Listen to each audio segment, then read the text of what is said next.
दिव्यांगजनांना सन्मानानं जगता यावं यासाठी केंद्र सरकारनं सुरू केलेल्या सुगम्य भारत सुलभ भारत या अभियानाला आज 9 वर्ष पूर्ण झाली। गेल्या 9 वर्षात देशभरात एकीकडे दिव्यांगांना सक्षम करण्यासाठी विशेष प्रयत्न झाले, तर दुसरीकडे त्यांचं जीवनमान सुलभ करण्यासाठी सोयीसुविधा उभारण्यात आल्या। या प्रयत्नातून पंगुम लंघयते गिरिम ही उक्ती सार्थ ठरवत देशातले दिव्यांगजन नवनवी शिखरं पादाक्रांत करत आहेत।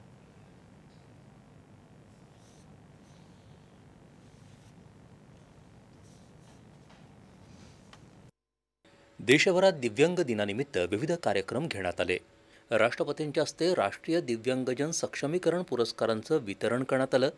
देशात दिव्यांग व्यक्तींच्या सक्षमीकरणासाठी सर्वतोपरी प्रयत्न सुरू असून सुगम्य भारत अभियानाच्या माध्यमातून दिव्यांगजनांना अधिक बळ दिलं जात आहे, असं राष्ट्रपती द्रौपदी मुर्मू या कार्यक्रमात म्हणाल्या। दिव्यांगजनांमधील उत्साह पाहून प्रेरणा मिळते असं सांगत, थोडं जरी प्रोत्साहन मिळालं तरी दिव्यांगजन आपली क्षमता आणि प्रतिभेच्या जोरावर मोठी कामगिरी करून दाखवतात, असे गौरवोद्गार राष्ट्रपतींनी यावेळी काढले। दिव्यांगांना दयेची नाही तर संवेदनशीलतेची गरज आहे, असंही राष्ट्रपती म्हणाल्या।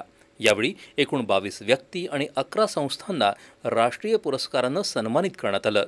यात सर्वोत्कृष्ट दिव्यांग श्रेणीमध्ये श्रवणदोष असलेल्या मुलांच्या शिक्षिका पुण्याच्या प्रियंका दीपक दबडे यांचा गौरव करण्यात आला। सुश्री प्रियंका दीपक दबडे, कटारिया, पुणे, महाराष्ट्र।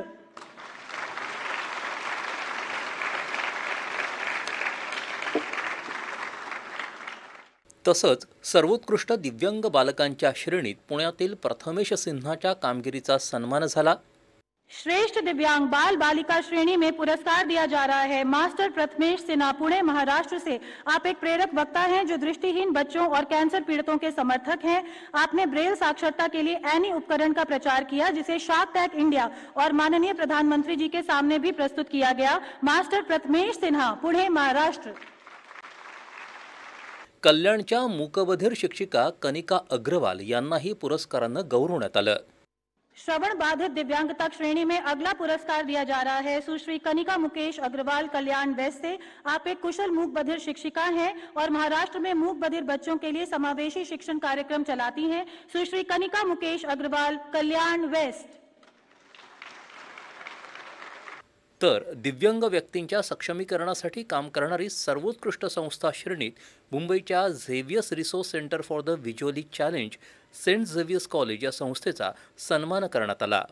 सुगम्य शिक्षा, स्टेम और वित्तीय पहुंच के लिए नीतिगत बदलावों पर भी प्रभाव डाला गया। आज यहां पुरस्कार ग्रहण करेंगे mister Ketan Kothari, managing consultant programmes, Xavier's resource centre for visually challenge, Xavier's college, Mumbai से।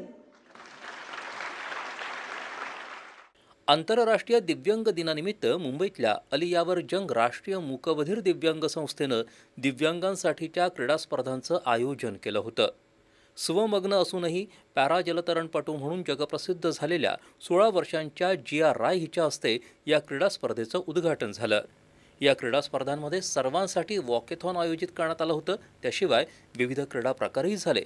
तसंच सांकेतिक भाषेतलं नुक्कड नाटकही दिव्यांगांनी सादर केलं। सुगम्य भारत अभियान आणि एक देश एक सांकेतिक भाषा यासारख्या उपक्रमांनी दिव्यांगांच्या जीवनात बदल घडवून आणला आहे। आता त्यांना समान संधी, शिक्षण आणि रोजगार मिळत आहेत। यामुळे दिव्यांग व्यक्ती अधिक स्वावलंबी होत आहेत।